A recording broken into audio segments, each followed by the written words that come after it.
एक famous criminal lawyer बनने का आसान तरीका।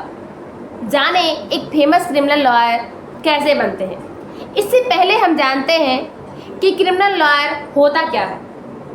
आपकी सोसाइटी में, हमारी सोसाइटी में जो भी क्राइम होते हैं, मर्डर होते हैं, रेप होते हैं, डकैती होता है, चोरी होता है, मानहानि होता है, इन सारे केसेस को रिप्रेजेंट करने के लिए एक लॉयर जो होते हैं, जो कि कोर्ट में रिप्रेजेंट करते हैं अपने क्लाइंट को, वो क्रिमिनल लॉयर होते हैं।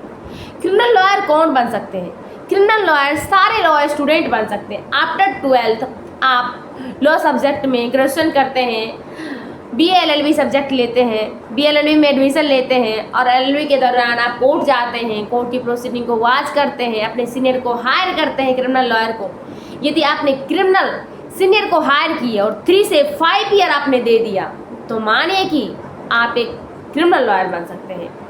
मैं एक एग्जांपल देना चाहूँगी कि रॉयल मॉडल है अपने इंडिया का फेमस क्रिमिनल लॉयर हैं राम जेठमलानी जी, गोपाल सुब्रमण्यम जी एंड KS तुलसी जी। ये इंडिया का टॉप लॉयर है, टॉप क्रिमिनल लॉयर है। इन्होंने टॉप क्रिमिनल लॉयर की पदवी कैसे हासिल की? इन्होंने टॉप क्रिमिनल लॉयर की पदवी पंचुअलिटी से हासिल की। लॉ सब्जेक्ट की बारीकियों को इन्होंने बारीकी से पढ़े। तो एक लॉ स्टूडेंट राम जेठमलानी जी जैसे, गोपाल सुब्रमण्यम जी जैसे, KS तुलसी जी जैसे फेमस लॉयर कैसे बने? एक लॉ स्टूडेंट ड्यूरिंग LLB वो लॉ की सब्जेक्ट को, मेजर 4 क्रिमिनल सब्जेक्ट को बारीकियों से पढ़े। और मैं बता देना चाहूँगी कि फर्स्टली जो सब्जेक्ट है आपका, मन में सब्जेक्ट क्वेश्चन उठता है कि कैसे पढ़ें, कौन सा सब्जेक्ट पढ़ें कि मैं भी राम जेठमलानी जी जैसे फेमस लॉयर बन जाऊँ, मैं भी हाई कोर्ट, मैं भी सुप्रीम कोर्ट में जाके अपने क्लाइंट को रिप्रेजेंट कराऊँ और अपने क्लाइंट को रिलीफ दिला सकूँ। तो अपने क्लाइंट के लिए लड़ना चाहते हैं और इंडिया में नाम रोशन करना चाहते हैं एक फेमस लॉयर के रूप में, तो इस वीडियो को पूरा देखिए और लाइक कीजिए और मेरे प्यारे दोस्त सब्सक्राइब करना मत भूलिए।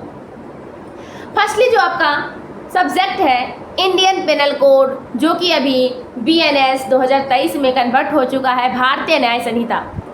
इस भारतीय न्याय संहिता में मर्डर, रेप, थेफ्ट, चीटिंग, डकैती, मानहानि, इन सारे ऑफेंस का डिफिनीशन, सेक्शन सारे दिए हुए। इनको बारीकियों से पढ़िए और जब ये पढ़ेंगे ना आप, तो आपको समझ आएगा कि मेरे क्लाइंट हमारे पास आएंगे मर्डर का केस लेके, तो मैं इनको कैसे रिप्रेजेंट करूँगा।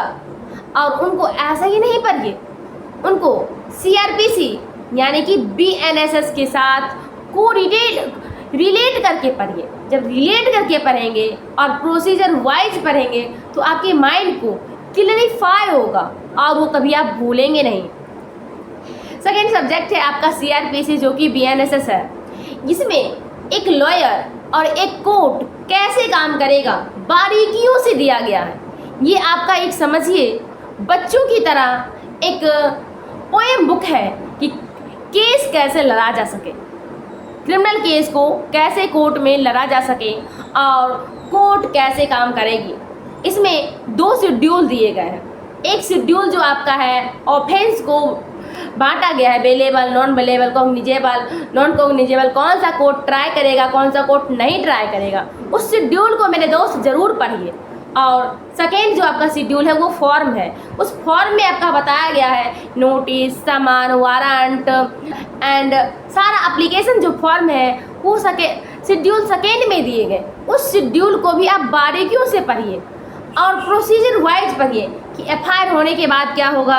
FIR होने के बाद आपका जो है कॉपी नकल की कॉपी निकाली जाएगी, उसके बाद बेल पिटीशन तैयार किए जाएंगे, फिर बेल फाइल किए जाएंगे, कौन से कोर्ट में बेल फाइल किए जाएंगे, तो आपका जो है मजिस्ट्रेट कोर्ट में बेल फाइल किए जाएंगे या कोर्ट ऑफ सेशन में बेल फाइल किए जाएंगे।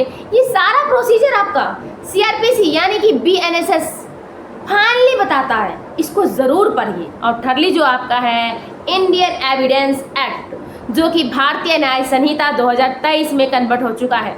मेरे दोस्त, जो आपका जो एविडेंस है, प्रूफ है, साक्ष्य है, उसको कैसे रिलेट करिए अपने केस के साथ, क्योंकि जिसके पास सबूत होगी, जिसके पास एविडेंस होगा, केस वही जीतेगा मेरे दोस्त। और केस को जीतने के लिए एविडेंस को पढ़ना, जिसने एविडेंस में मास्टरी हासिल कर ली, एग्जामिनेशन, क्रॉस एग्जामिनेशन, अपने एक्यूज को कैसे क्रॉस एग्जामिनेशन के दौरान बचाया जा सके, रिलीफ दिलाया जा सके, ये आपका इंडियन एविडेंस एक्ट बताता है। और फोर्थली जो आपका सब्जेक्ट है constitution of India, constitution of India का 3 major article 20, article 21, article 22। Criminal case में right to life and personal liberty, इसको सबसे इम्पोर्टेंस दिया गया। इसी के अकॉर्डिंग आपको पनिशमेंट दिए जाएंगे, इसी के अकॉर्डिंग आपको जजमेंट दिए जाएंगे, इसके अकॉर्डिंग आपको रिलीफ दिए जाएंगे। जब ये नहीं पढ़ेंगे तो अपने क्लाइंट को रिलीफ कैसे दिला पाएंगे? और आप क्रिमिनल में भी स्पेशल बनना चाहते हैं, क्रिमिनल में भी स्पेशलाइज हासिल करना चाहते हैं, तो 5 और मेजर एक्ट, स्मॉलेस्ट एक्ट को पढ़िए। वो स्मॉल एक्ट कौन सा है? वो स्मॉल एक्ट है NDPS एक्ट। ड्रग से रिलेटेड कोई भी आपके पास केस आता है तो NDPS एक्ट ज़रूर पढ़िए मेरे दोस्त।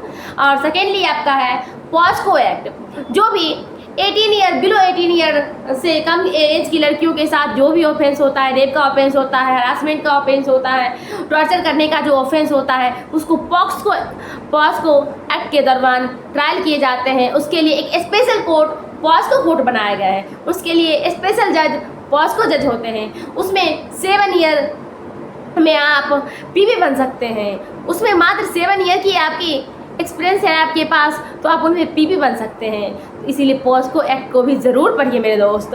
और थर्डली जो आपका एक्ट है SC/ST एक्ट। ये जो है SC/ST एक्ट, निचले तबके के जो व्यक्ति हैं वो केस कर देते हैं, तो SC/ST एक्ट भी आपको पढ़ना ज़रूरी है। और फोर्थली आपका है prevention and corruption act. Money घोटाले आप देख रहे हैं कि आए दिन कितने बढ़ते जा रहे हैं, तो मनी घोटाले का केस में यदि आप स्पेशलिस्ट बनना चाहते हैं तो प्रिवेंशन एंड करप्शन एक्ट ज़रूर पढ़ें। और लास्टली आपका एक्ट जो है IT एक्ट, जो कि अभी साइबर क्राइम बढ़ते जा रहे हैं, तो साइबर क्राइम में आप स्पेशलिस्ट हासिल करना चाहते हैं तो IT एक्ट आप ज़रूर पढ़ें मेरे दोस्त। ये जो मैंने एक्ट बताया है 4 मेजर एक्ट, वन टाइम फिर से रिवाइज करते हैं। आप पढ़ेंगे IPC यानी कि BNS, CRPC यानी कि BNSS, इंडियन एविडेंस एक्ट यानी कि BSA and constitution of India. ये 4 मेजर एक्ट है। और फिर से डिमांड करते हैं 4 स्मॉलेस्ट एक्ट कौन सा है? Special act, NDPS act, POCSO act, SC/ST act and prevention of corruption act and IT act. इन सारे एक्ट को आप पढ़िए, मेजरली 4 एक्ट पढ़िए। और स्पेशलाइज्ड बनना चाहते हैं तो ये आप 5 एक्ट और पढ़िए।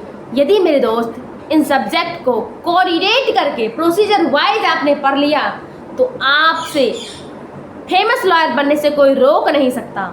बिल्कुल फेमस लॉयर आप बनेंगे और क्रिमिनल लॉयर में मास्टरी हासिल करेंगे और सोसाइटी का सारे केसेस आपके पास आएंगे। आपको लग रहा है कि बातें सही है, आपको जानकारी जो मैं दी हूँ ये सही है, आगे इस पे वीडियो जानना चाहते हैं कि इस एक्ट को कैसे रिलेट करके पढ़ें ताकि मैं फेमस लॉयर बन सकते हैं, तो आगे जो हमारा वीडियो आए देखना चाहते हैं तो कमेंट करिए कि कौन से टॉपिक पे आप वीडियो देखना चाहते हैं। Thank you for today. जय हिंद ऑल ऑफ यू।